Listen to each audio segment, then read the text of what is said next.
Welcome back to iWrench and We Learn.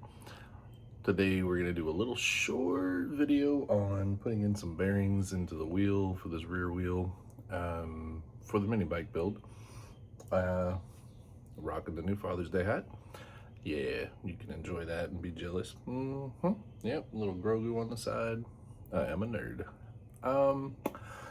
One of the things I saw, I want to say it was from Cameras and Cars. They do really cool stuff with mini bikes, builds, four-wheelers, all kinds of stuff. Is when you've got something that doesn't want to fit super nice in a bearing, say, for example, or something else that has to be kind of press fit. One of the easiest things to do is to put that part into the freezer and then bring it back and put it into the part that you're installing it into, because in the freezer, it'll shrink. So I've had some bearings on ice for like 2 weeks now. Should be nice and cold.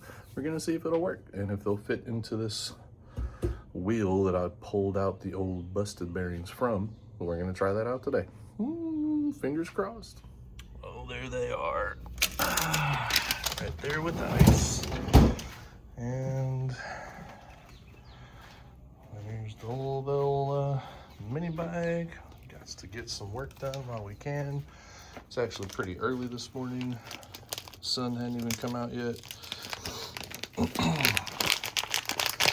give this a whirl.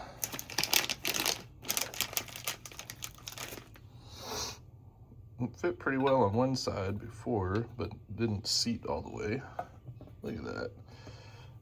Almost dropped all the way down in there.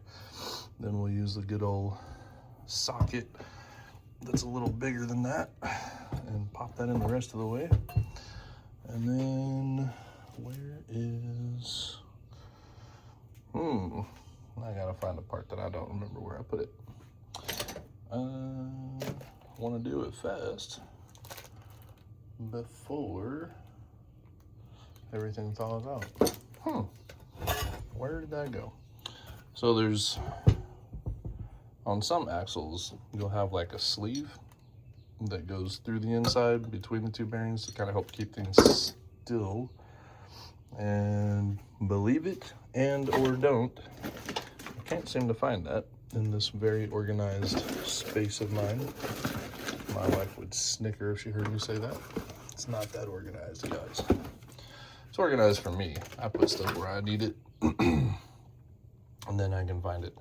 In this particular instance, I definitely don't see it. And now I'm wondering if I ever had one. Kind of feels like maybe this one didn't come with that, because this is a pretty large, I want to say this is a 15 millimeter in diameter for the axle. So we're just gonna pop this other one in before we lose all our coolness on it. It's funny to me, this was the side that was not as boogered up as the other one. And that one's a little snugger. So getting that in there. It's not terrible. I'm gonna grab a socket that's a little bit bigger than that and we'll tap it in. Be right back. All right, so I went and got, it's a big 24 millimeter socket. It fits over, covers pretty much all of the bearing. And that way when you're tapping it in, you're tapping on the outside of the bearing. You're not gonna like smash out the internals. I grabbed one that was a little smaller-ish than it needed to be the first time. I didn't really like that. So there, that one's in, seated. This one, give it the same treatment. Probably doesn't need as much motivation on this side. Just want this to be fresh.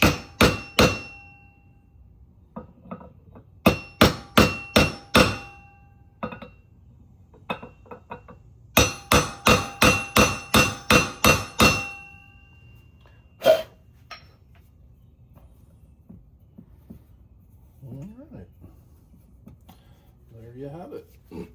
So put them in the freezer, shrinks them up a bit, makes it easier to get them installed, and then get a socket that's large enough that it's not going to slip over the outside of the bearing, but big enough to cover the whole thing. Tap that down, that'll get that set. So I don't know, 24 was about right for this bearing, but there you have it. We got our bearings installed now. Now I'm gonna try and find a way to lift up the bike and see about getting this actually fit in with spacers. Whew, it's exciting. Get it to work. Well, at least have it mocked up. I don't know if I want to tighten it up yet, just because we got a few other bits to kind of move around and maneuver, but it's getting a lot closer. Now that I've got the bearings in, I should be able to get this up onto the bike. I should finally be able to start figuring out exactly the spacing combination that I need to make everything work with the brake bracket, the chain, all that good stuff. So this is an important step. I'm glad to have it done. The old bicycle fixer in me just thought, you know, flip it upside down. Handlebars, seat bracket, it'll be fine. I just have to make sure I put the brake on the outside and the, you know, chain sprocket on that side. It'd be a little funny to get that mixed up. But this is done. I had been having this set upon a subwoofer that I was trying to sell, and then I sold it. And then I realized I don't have my cool mount that I had for my mini bike build. I'll come up with something else eventually, but this works just fine for right now. So I'm gonna start trying to do a little test fitting on this, and then hopefully I can get it mocked up before the end of the video. Ladies and gentlemen, boys and girls, and other magical fairy tale creatures who may or may not have arrived in the chat, look at this. We have a wheel with a sprocket. We've got hydraulic rear disc brake.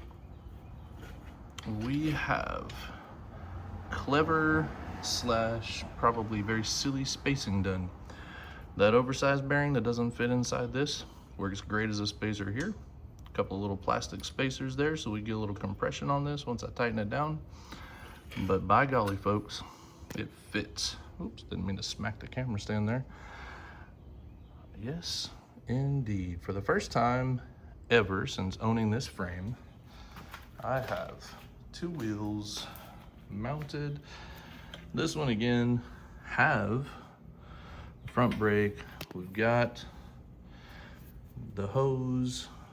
Well, actually, that's not even that's funny. Just a little banjo bolt. But I actually do have a front master cylinder and brake lever. I had forgotten about that.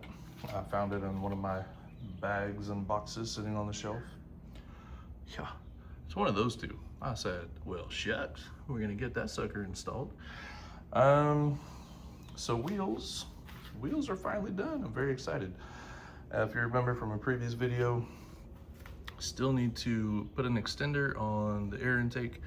I do have a different exhaust pipe that's shaped differently. Maybe, hopefully, that's gonna work a little better without having to do anything crazy to this. If we have to get crazy, then we'll probably be calling friends that have welders and do some slight modifications. But I think I can flip this bad boy over finally. I mean, ignore the fact that both tires are flat. It's sitting on two wheels. I'm so excited, genuinely excited. This is a big moment.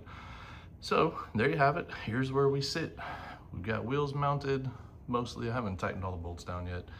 We'll work on getting that stuff done. Even on the front one, you can see, if you're a sharp-eyed observer, there's no spacer on the outside there to hold that bolt in the correct location.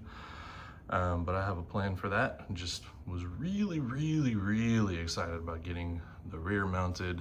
I am going to have to get some chain extension linkages. I'll be doing that at some point. It's a pretty common chain, so it won't be hard to do, and I have a chain brake. I'll show you that once we get a hold of those bits. But I do know that that chain won't reach far enough for the oversized motor that we're putting on this bad boy. So that's where we're at. I'm super excited. Hope you've enjoyed it. I wrench, we learn. Getting closer and closer to making a machine that may or may not cause physical injury if used incorrectly. That's not one of the things we're gonna learn. We're gonna go nice and slow with this bad boy. Have fun, hope you enjoyed it. Thanks for watching.